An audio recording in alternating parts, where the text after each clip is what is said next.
Halo semuanya, kembali lagi di channel Telsa TV bersama podcast Jumbo. Perkenalkan, nama saya Raffi Eka. Dan saya Kurniawan. Kali ini kita bakal bahas topik yang sangat penting buat kita semua ya di masa depan. Apa sih tema topik hari ini? Ya, topik hari ini tuh ngapain aja sih biar masa depan itu nggak suram ya. Oke, langsung saja kita tanya kepada partner saya, Mas Kurniawan ya. Mas, saya mau minta satu tips kepada Mas Kurniawan nih. Gimana sih biar masa depan itu nggak suram? Biar masa depan nggak suram tuh ya, misal ya kita tuh habis lulus sekolah gitu, itu sebaiknya tuh jangan nganggur. Sebisanya tuh cari-cari pekerjaan seadanya dulu, kalau nggak usaha-usaha kecil-kecilan gitu, biar nggak sampai nganggur lah. Masa dari sekolah sampai lulus masih nyusahin orang tua, Mas. Jadi nganu ya Mas ya, intinya itu Jangan sampai nganggur.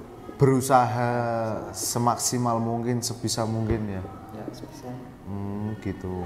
Menurut Mas Eka nih, hal yang paling sederhana yang bisa dilakuin sekarang buat siapin masa depan tuh gimana, Mas? Hal sekarang ya yang perlu disiapin.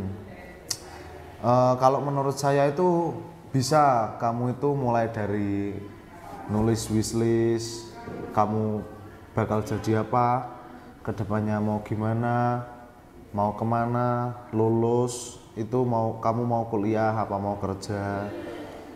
Bisa juga dari handphone kalian ya, nanti bisa di wallpapernya itu dikasih apa kayak tujuan mau jadi apa,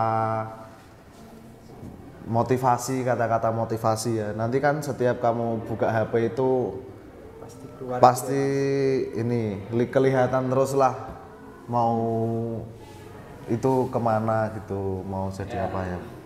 Menurut Mas Eka nih ya, emang penting nggak belajar skill digital tuh? Apa emang nggak bisa cuma ngandelin ijazah saja, Mas? Kalau menurut saya sih belajar digital itu penting juga, karena itu kan skill ya, skill. Karena kalau zaman sekarang itu modal ijazah aja nggak cukup. Apalagi sekarang itu masa-masa modern, digital itu kan sering digunakan ya. Jadi skill itu nanti di pekerjaan itu juga tidak kalah penting dengan ijazah. Karena percuma kalau ijazah itu tinggi, ya nggak sampai S1 lah. Ya S1 bisa, tapi kalau nggak punya skill itu kan percuma, nantinya kamu itu bakal kesusahan di tempat pekerjaannya. Ini Mas Kurniawan, saya mau tanya nih.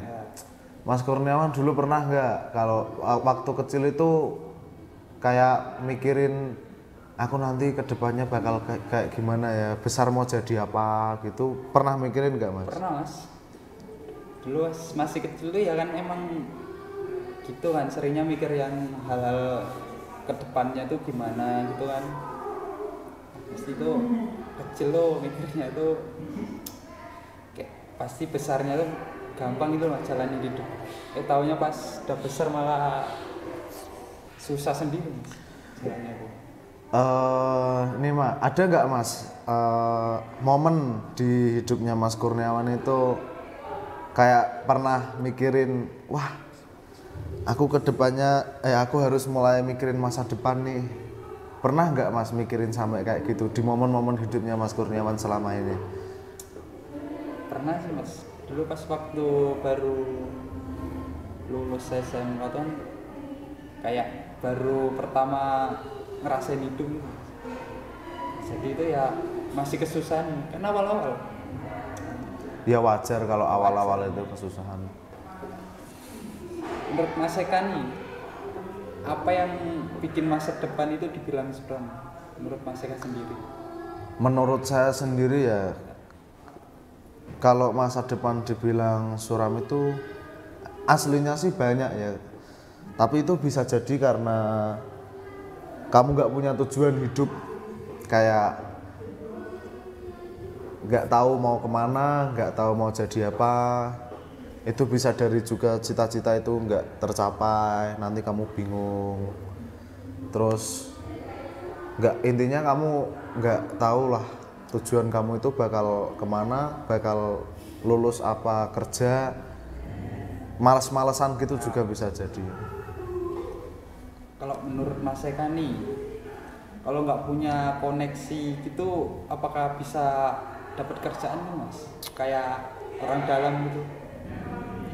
Kalau koneksi ya orang dalam di pekerjaan itu menurutku itu masih bisa, karena tidak semua pekerjaan itu mengandalkan orang dalam ya. Yang penting itu skill kamu bagus, kamu bisa ini itu ya, yang penting skillnya sesuai lah sama pekerjaannya ya, itu tidak harus dengan orang dalam, yang penting berusaha semaksimal mungkin, sebisa mungkin.